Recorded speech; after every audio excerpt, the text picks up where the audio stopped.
suis doublement heureux parce que c'est une thématique, et ce sont deux thématiques qui, sans en avoir l'air, la concurrence et le développement durable se rejoignent, et se rejoignent de manière systématique et de manière permanente. Pourquoi elles se rejoignent de manière permanente? Parce qu'on a une autorité de la concurrence qui fixe les règles du jeu, et on a un système de développement durable qui change les règles du jeu toutes les secondes. C'est devenu le nouveau système de protectionnisme du monde. Au-delà de ses aspects humanistes, au-delà de ses enjeux économiques clairs, au-delà de la vision du royaume qui est profondément humaniste et profondément transformative, c'est devenu une nouvelle barrière commerciale.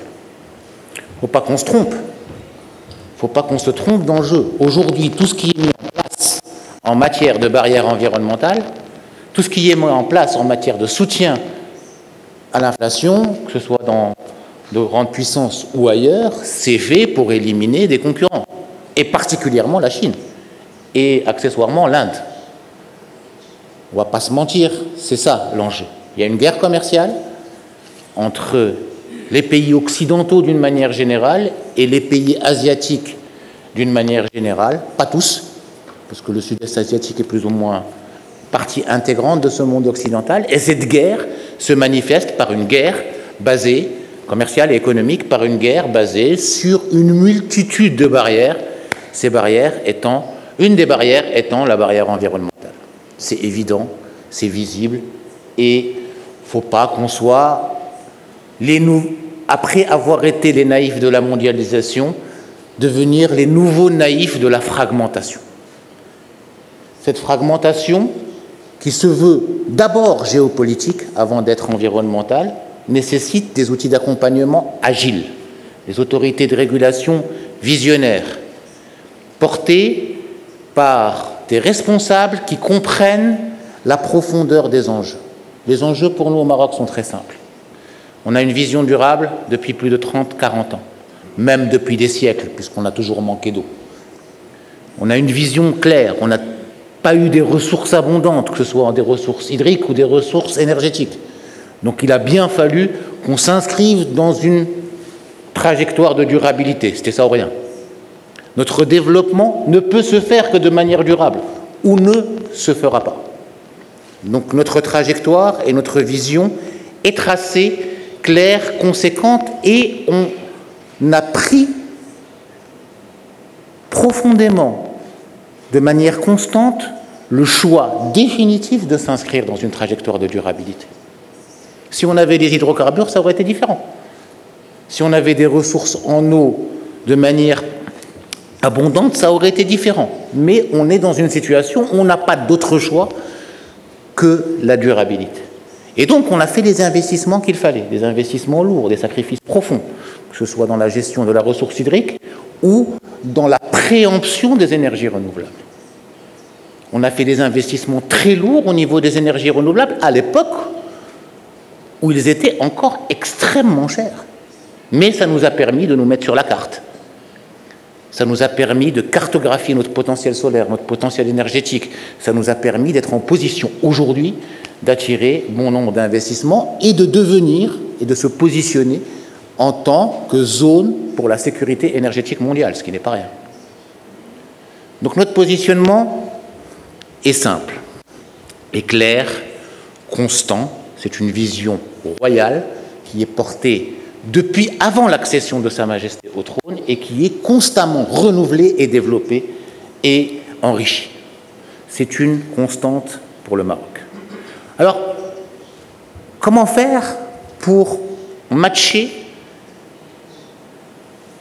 cette volonté, ces barrières, alors qu'on s'est positionné en tant que hub industriel pour servir le monde, et avec des investissements très lourds et profonds, accords de libre-échange qui ont détruit une bonne partie de notre tissu industriel existant alors, mais pour en reconstruire un autre, schumpeterisme, on a reconstruit un nouveau tissu industriel qui est basé, lui, sur la mondialisation, investissement très lourd en infrastructures pour réduire nos coûts de transaction et nos coûts logistiques et accéder au marché avec des coûts moins importants, gros investissements en matière d'équipements d'infrastructures techniques, d'infrastructures logistiques, d'infrastructures industrielles pour pouvoir accueillir des leaders mondiaux. Et puis, voilà, on vient, on nous dit, les règles du jeu ont changé.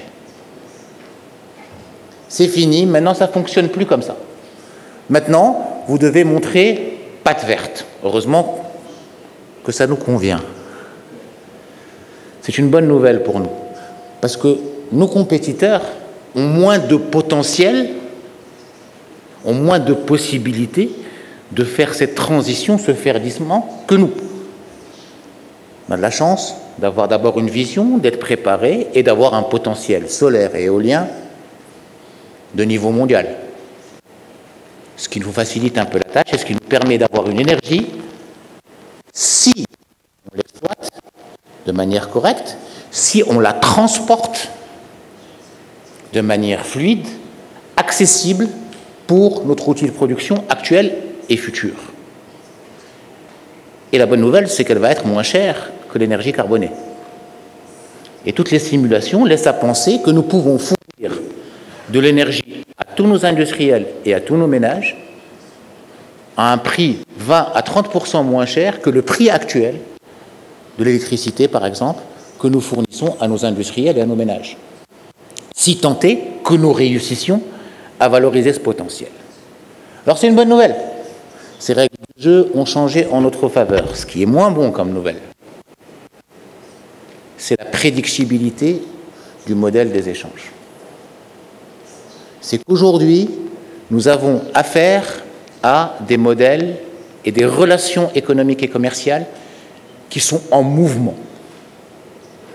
Qui sont en mouvement de manière par la régulation, qui sont en mouvement par la subvention. Il y a encore 2 ans, pour attirer une usine, j'étais en compétition avec des pairs. Ça veut dire avec des pays de niveau de développement comparable, et on était en train de faire valoir des petites différences d'accueil, de soutien, d'organisation, logistique, de coût de la main-d'œuvre, de coût de l'énergie, etc. Aujourd'hui, quand je veux attirer une usine, je suis en compétition avec qui? Je suis en compétition avec des puissances mondiales qui mettent sur la table des sommes colossaux pour se réindustrialiser.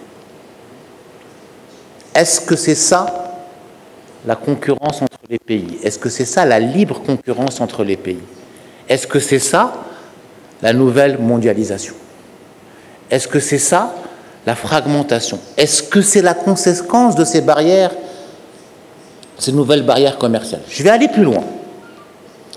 Je me mets en rapport avec un pays avec qui j'ai un accord de libre-échange. Je suis censé lui fournir une liste de produits avec une petite liste négative, sans barrière, et puis, tiens, on me dit, celle-là, ce produit-là particulièrement, qui est l'avenir de l'industrie dans un secteur dans lequel j'ai misé beaucoup, cette partie de produit-là, elle peut rentrer sans aucun problème, sans aucune barrière douanière, mais elle ne bénéficiera pas des subventions que je donnerai à mes consommateurs pour l'acheter.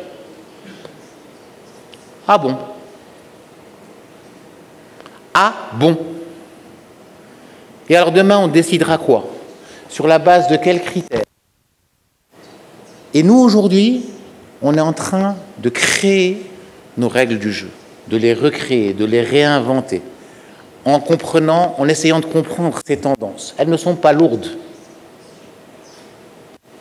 La seule tendance lourde qu'il y a, c'est une restriction de la capacité des pays à être en libre concurrence. C'est la seule vraie tendance lourde qu'il y a. Les autres sont des tendances purement d'intérêt des communautés économiques.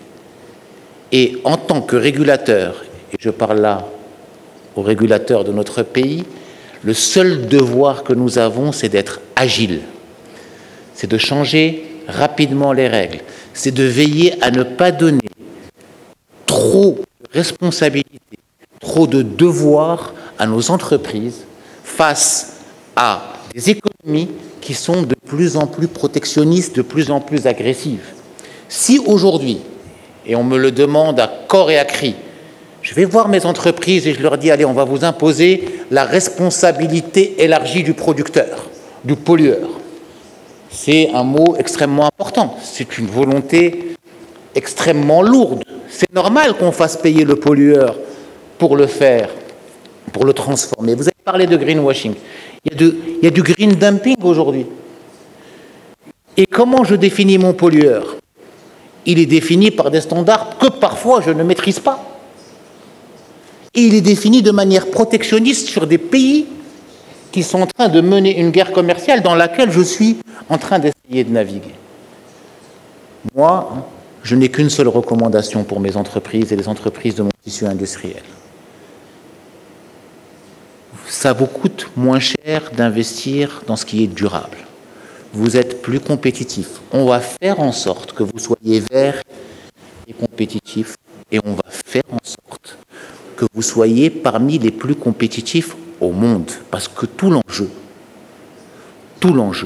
c'est que vous puissiez avoir accès à une énergie extrêmement compétitive, que vous puissiez maîtriser votre économie circulaire pour pouvoir avoir le moins de coûts possible, que vous puissiez accéder à tous les marchés, parce que nous ne pouvons pas vivre en tant que pays isolé.